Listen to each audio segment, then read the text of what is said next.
128। ये क्या कहता है, ये भी इंपॉर्टेंट आर्टिकल है। इसमें कहेंगे सुप्रीम कोर्ट, जो सुप्रीम कोर्ट है आपका, सॉरी ऐसे नहीं, या अच्छा शब्द क्या हो सकता है इसके लिए, हाँ लिख सकते हैं सुप्रीम कोर्ट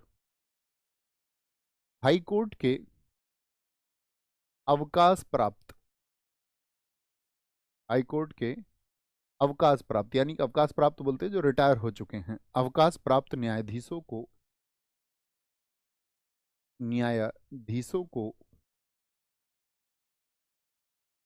न्यायाधीशों को सुप्रीम कोर्ट, एससी लिख रहे हैं, सुप्रीम कोर्ट में नियुक्त किया जा सकता है। कहां पर? सुप्रीम कोर्ट में नियुक्त किया जा सकता है, किया जा सकता है, ऐसा नहीं कि करेंगे ही, इसीलिए हम लिख रहे हैं किया जा सकता है। द रिटायर्ड जजेस ऑफ,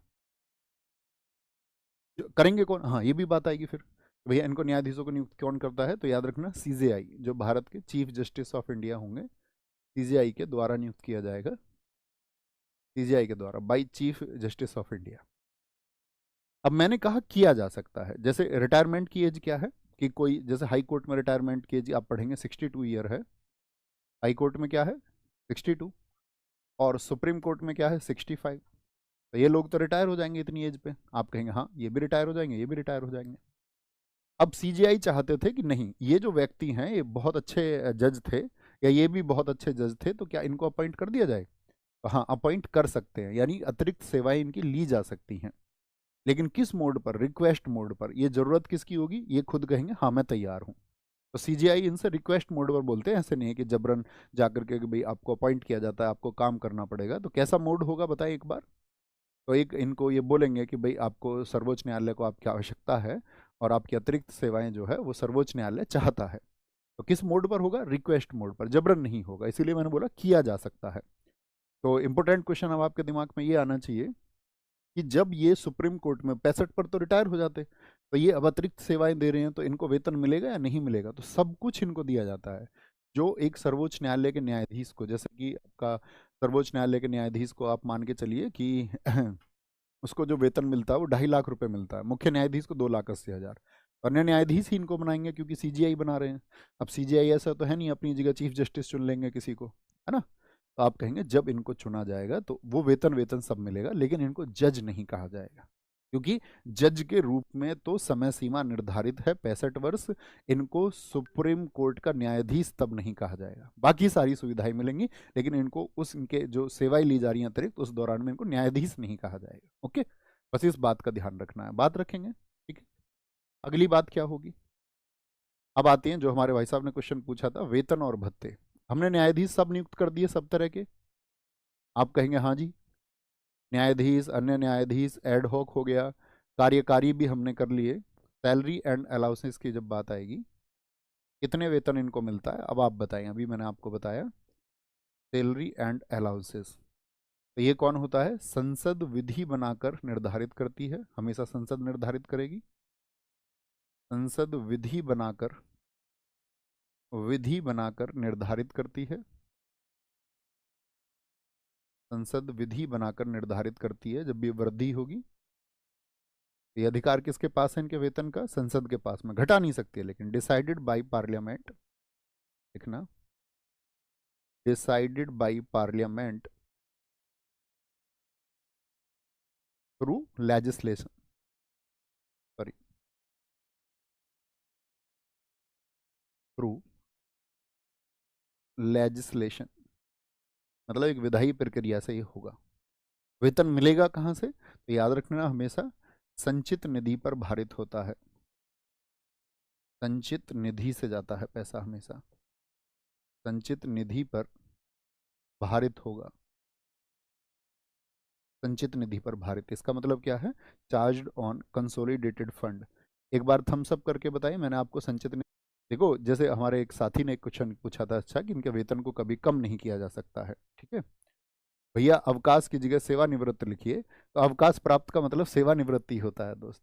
हाई कोर्ट में भैया चीफ जस्टिस होगा या चीफ जस्टिस ऑफ इंडिया होगा, ये भी आपकी समझ पर डिपेंड करेगा। कल मैंने आपको समझाया भारत में एकीकृत न्यायपालिका है, तो चीफ जस्टिस ऑफ इंडिया तो एक ही हो सकता है, जो स्टेट में होगा उसको सिर्फ चीफ जस्टिस बोलेंगे, क्या बोलेंगे, यहाँ पर देखेंगे क्या बोला, हाई कोर्ट में, अच्छा आपको कन्फ्यूजन शायद ये यहाँ से हुआ है।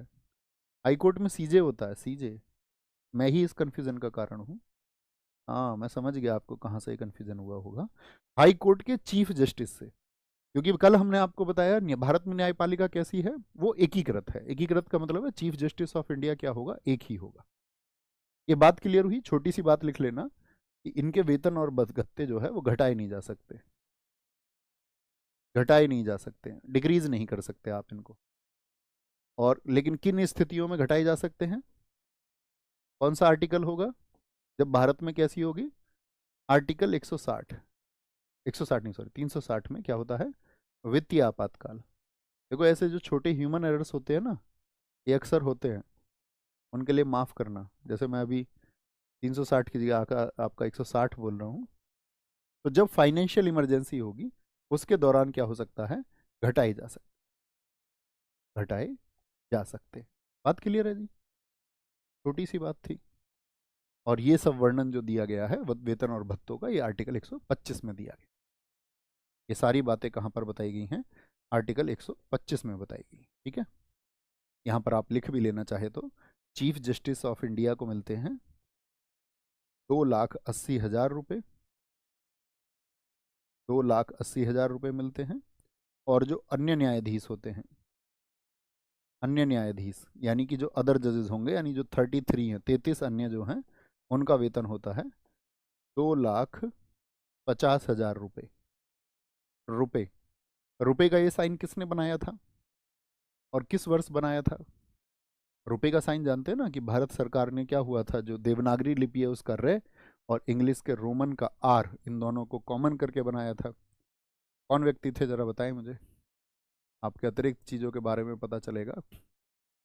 वेरी गुड वेरी गुड, दिखाएं भैया, डी उदय कुमार ने, स्टडी लवर ने बिल्कुल ठीक आंसर दिया है भैया, डी उदय कुमार ने ये साइन बनाया था। डी उदय कुमार ने। मेरी आपसे फिर प्रार्थना है, और अंतिम दिन तक जब तक मैं पढ़ाऊंगा तब तक यही प्रार्थना आपसे करता रहूंगा कि आप अतिरिक्त बातें ना किया करें। एक साथी ने पूछा है भैया कोरम क्या है, तो कोरम साथी आपको पता होना चाहिए। मैंने कहा था टोटल न्यायाधीश 34 होते हैं, बहुत विस्तार से मैंने आपको समझाया इसको, कि अगर 34 वो संख्या पूरी नहीं हो रही है, उसके कारण भी मैंने आपको बताए।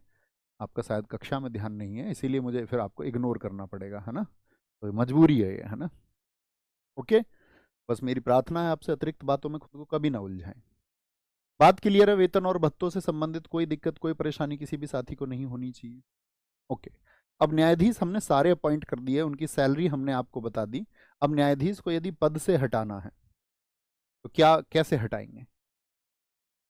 ऐसा भी तो हो सकता है कि वो गलत तरीके से न्यायाधीशों को, या न्यायाधीशों की पद मुक्ति, ये लिख लीजिए, पद मुक्ति।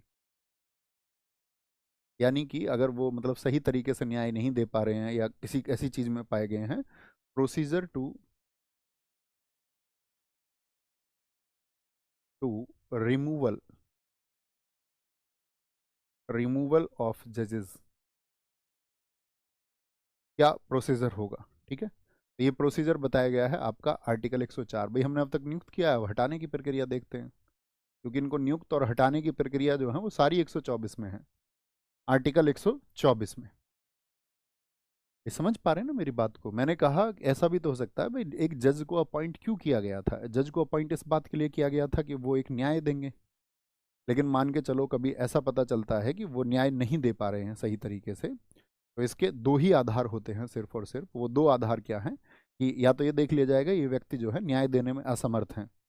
कल भी मैंने आपको बताया कि भाई वो मानसिक रूप से, एक जज को तो मानसिक रूप से बहुत मजबूत होना चाहिए, यानी कि वो असमर्थ हो जाए मानसिक रूप से या किसी अन्य कारण से। दूसरा क्या है कि वो जो दुर्व्यवहार कर रहे हैं, वो दुर्व्यवहार ऐसा हो, एक सिद्ध दुर्व्यवहार हो, प्रूव हो जाए पहले कि भाई इनका जो है किसी पक्ष में निर्णय ले दिया, और आपका विपक्ष ऐसी किसी चीज़ को, जो पीड़ित है उसको न्याय नहीं मिलने की जगह इन्होंने पक्ष ले लिया, या पैसे का घूस लेकर के, रिश्वत लेकर के ऐसा जजमेंट सुना दिया जो कैसा था, आपका न्यायपालिका की प्रवृत्ति का नहीं था, यानी कि संविधान के अनुरूप नहीं था, ऐसा कोई निर्णय सुना दिया, तो उनका ये कहना जाता है कि ये दुर्व्यवहार है, और उसको प्रूव करना पड़ता है कि भाई ये दुर्व्यवहार जो है आपका एक सिद्ध दुर्व्यवहार है। कौन सिद्ध करेगा, इस बात को जानेंगे।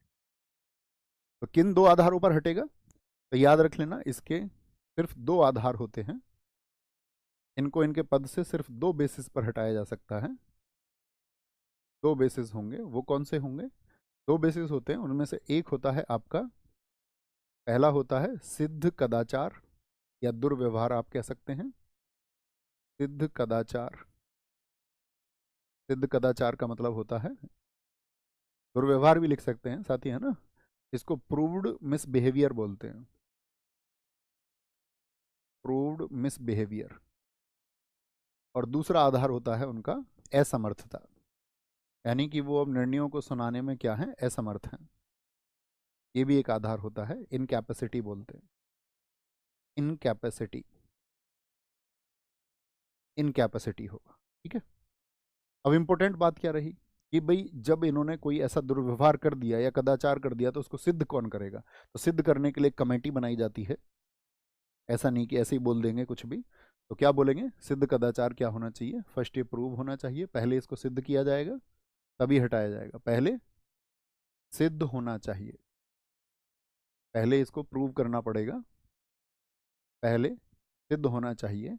और जो सिद्ध करेगी इसको वो एक समिति करेगी जो प्रूव करेगी। और ये समिति किन लोगों से मिलकर बनी होगी? इसमें 3 लोग होते हैं समिति में। एक तो कौन होंगे? एक तो होंगे आपका chief justice of India, chief justice of India. और चीफ जस्टिस ऑफ इंडिया ही इसके अध्यक्ष होते हैं समिति के। न्यायाधीशों को हटाने के लिए पूछ लेगा जो समिति बनती है उसके अध्यक्ष कौन होते हैं, तो चीफ जस्टिस ऑफ इंडिया होते हैं।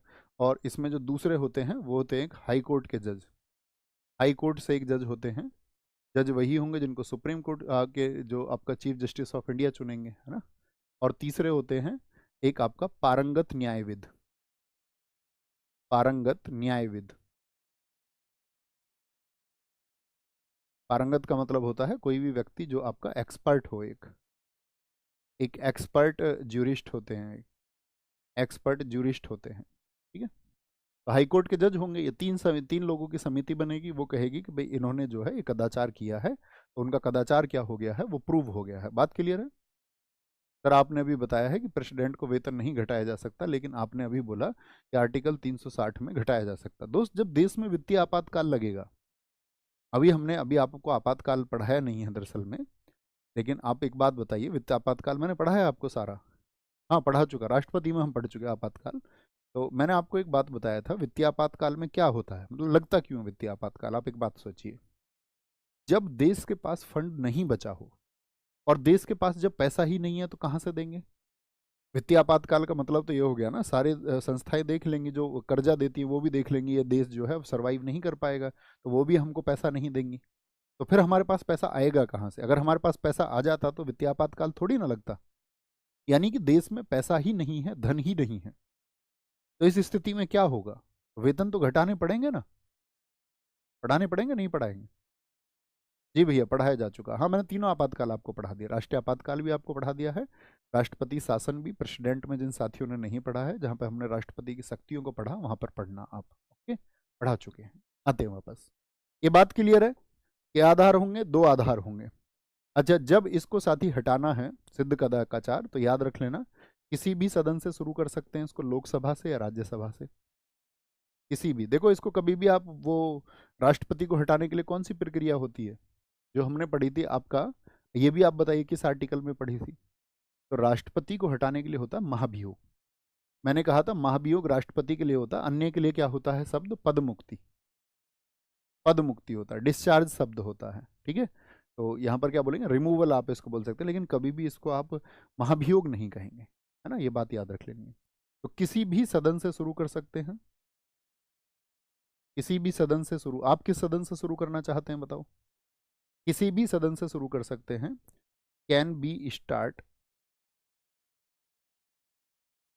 Can be start from either house, किसी भी सदन से, ईदर हाउस।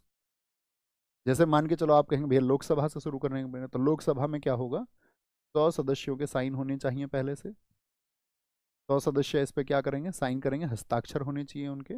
और राज्यसभा में अगर आप इसको शुरू कर रहे हैं तो 50 सदस्यों के हस्ताक्षर होने चाहिए, 50 सदस्य साइन करेंगे तभी प्रक्रिया शुरू होगी।